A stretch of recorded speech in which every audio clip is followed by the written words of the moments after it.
Di jam-jam hampir tutup, warung Bu Pie sedang ketamuan Awang. Motor berkopling milik Awang terparkir di bawah pohon tidak jauh dari warung.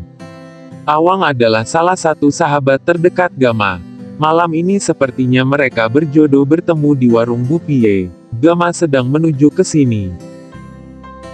Sebenarnya kehadiran Awang tidak begitu diharapkan Bu Pie. Bu Pie tidak pernah punya masalah dengan pelanggannya, selama mereka hanya berniat berbelanja atau makan di warung tanpa embel-embel menyusahkan. Dan Awang adalah sebuah pengecualian. Awang duduk di meja panjang beratap langit di depan warung Bu Pie. Diiringi teriakan tokek narsis memanggil namanya sendiri yang lebih dominan di antara binatang malam lain, Awang sedapat mungkin mengecap sayur lodeh sajian Bu Pie. Awang berusaha keras untuk menoleh kepada Bu Pie yang tengah menyiapkan kopi di dalam warung. Dengan badan gempalnya, Awang kesulitan untuk memelintir kepalanya. Bu Pie, sayurnya enak. Pedesnya juga pas. Puji Awang. Buka usaha aja Bu. Buka warung gitu contohnya. Siapa tahu laris. Mulai. Batin Bu Pie. Lah ini kan situ makan di warung. Bu Pie memasukkan gula ke dalam gelas kopi pesanan Awang dengan kasar.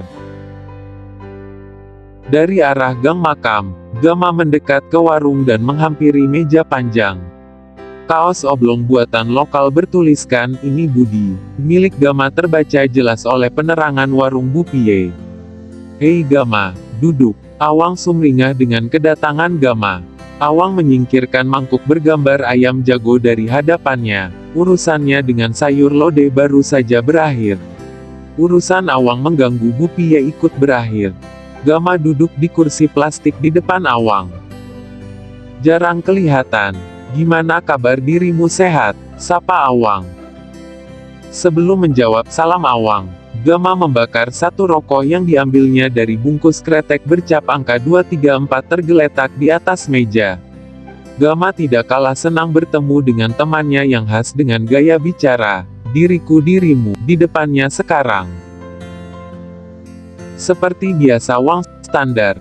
"Aku masih sanggup untuk ganteng," seloroh Gama. Perut Awang langsung mual mendengar jawaban Gama. Untuk menghilangkan rasa mualnya dengan cepat, Awang turut membakar satu rokok dan meramaikan udara di atas meja panjang bernuansa putih asap. Awang menghamburkan asap rokok. "Sekarang di tempat tongkrongan banyak anak baru. Dirimu main ke sana." "Anak baru?" tanya Gama. "Iya, sekarang tempat tongkrongan kita jadi ramai. Ini diriku baru dari sana." Awang memikirkan sesuatu. "Oh ya, ada cewek manis. Diriku yakin bakal cocok sama dirimu." Gama tersenyum simpul. Awang rupanya tidak pernah lelah menawarkan diri menjadi mak comblang. Sebelum bertemu dan setelah Gama berpisah dengan Putih, Awang rajin mengenalkan Gama dengan cewek kenalannya. Awang tidak pernah rela Gama tanpa pendamping. Gama satu-satunya teman Awang yang jarang menggandeng tangan cewek. Tapi tawaran-tawaran Awang selalu Gama mentahkan. Awang berusaha keras menoleh ke belakang untuk kesekian kalinya. "Bu Pie," panggil Awang setengah teriak kepada Bu Pelai yang kali ini sedang memeriksa air yang dipanaskan. Bu Pie membalik badan gemuknya. "Bu Pie, siapa anak baru yang minggu kemarin diriku ajak ngopi di sini?" "Anak baru siapa?" Bu Pie merapatkan alis mengingat-ingat sosok teman Awang. "Minggu kemarin ya, si Bagas maksud kamu?" jawab Bu Pie kurang yakin. Awang mengangkat alis. "Bu Pie, masa diriku komblangin Gama sama yang berkumis?" Bu Pie tega ya, Gama ciumannya geli-geli gak enak. Bu Pie nyengir, "Komblangin? Oh maksud kamu si Mona?" koreksi Bu Pie cepat. Nah, Awang lega mendapatkan nama kedua. Awang kembali ke Gama. "Iya Gam, namanya Mona. Manis tanpa kumis." "Sebenarnya aku sudah ada gandengan juga sih," ucap Gama mendadak melepas kabar terbarunya. Mimik Awang makin lega. "Serius dirimu? Sejak ditinggal Putih?" Awang tidak melanjutkan kalimatnya. Awang tidak ingin ucapannya lepas kontrol. Awang tidak pernah mundur untuk mencomblangkan dengan tujuan Gama bisa segera melupakan Putih. Sekarang ia justru berbalik mengingatkan. Ngomong-ngomong cewek dirimu anak mana? Awang kontan membelokkan topik omongan. Sekarang situ juga jarang main ke rumah. Kalau ke rumah, aku tunjukin fotonya. Cakep Gam. Udah ntar aja, aku lagi malas cerita. Gama menggantung penasaran Awang.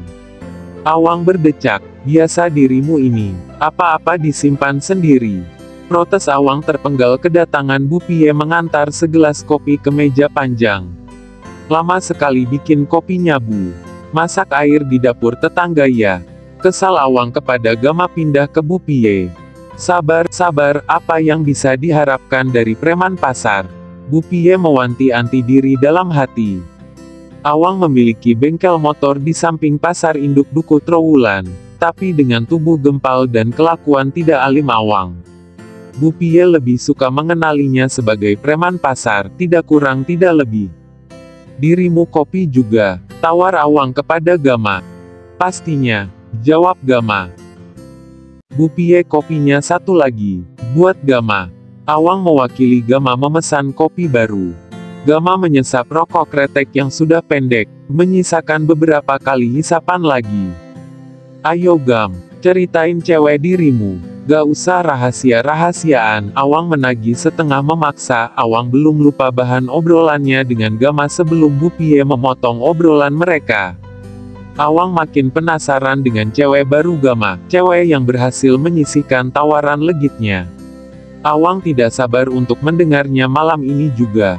Di usia Gama yang sudah merangkak menjauh dari pertengahan angka 20-an seperti dirinya, Awang berharap Gama positif telah menggandeng pasangan.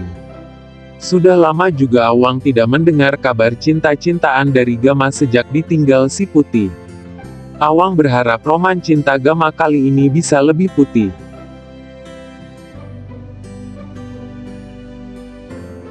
Di tengah-tengah pemakaman, Bibik penjaga pemakaman menemani Putih di salah satu pohon Kamboja.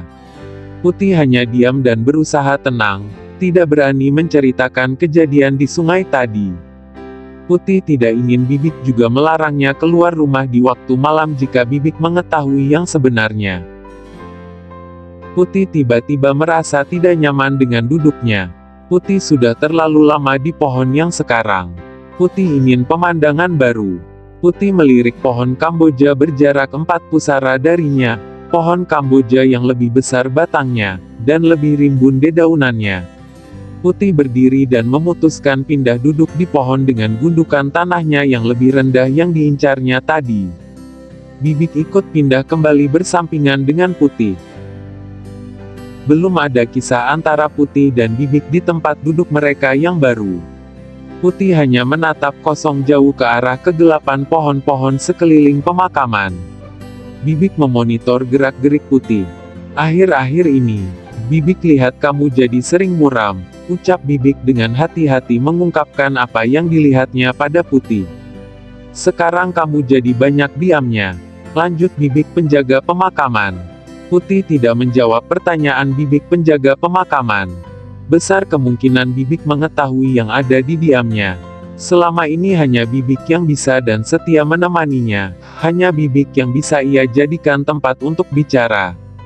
Tapi malam ini Putih tidak siap bicara, belum lagi ditambah kemunculan hantu bergaun hitam yang tidak pernah ia temui sebelumnya, membuatnya lebih memilih untuk bungkam. Putih menoleh ke kanan, melihat pada pohon lain. Putih kembali tidak nyaman dengan duduknya sekarang. Selain posisi duduk terlalu rendah, Putih ingin menghindar dari pertanyaan Bibik. Putih pindah duduk ke pohon baru, kali ini di bawah pohon beringin. Putih tidak pernah berani untuk duduk di atas pusara, baik ketika masih hidup dulu ataupun sekarang, sesuatu yang sangat tabu untuk dilakukan di area pemakaman manapun. Bibik sekali lagi kembali mengekor. Lagi-lagi Putih segan bersuara, hanya memindai sekeliling pemakaman. Malam ini Bibik sebenarnya ingin mendengar sebuah alkisah dari Putih. Fabel atau dongeng-dongeng lawas yang Putih dapatkan dari Gama dulu, berulang kali diperdengarkan kepada Bibik mungkin akan bagus untuk mengganti bungkam Putih.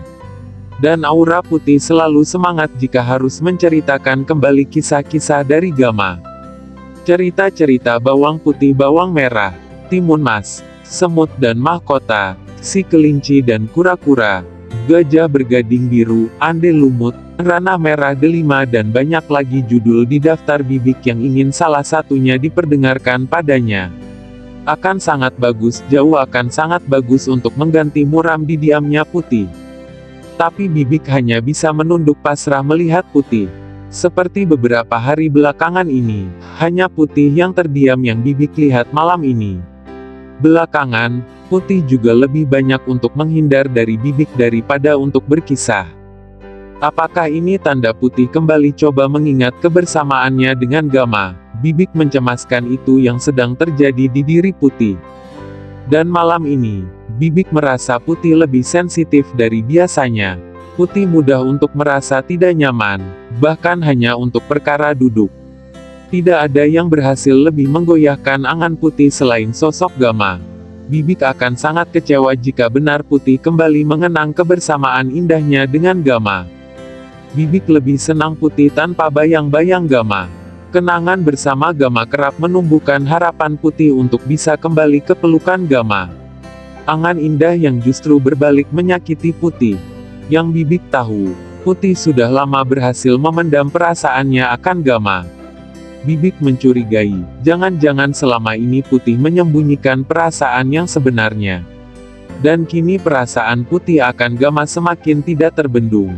Jika benar begitu, Bibik membayangkan hari-harinya ke depan akan berat, seperti ketika pertama Putih berpisah dengan Gama.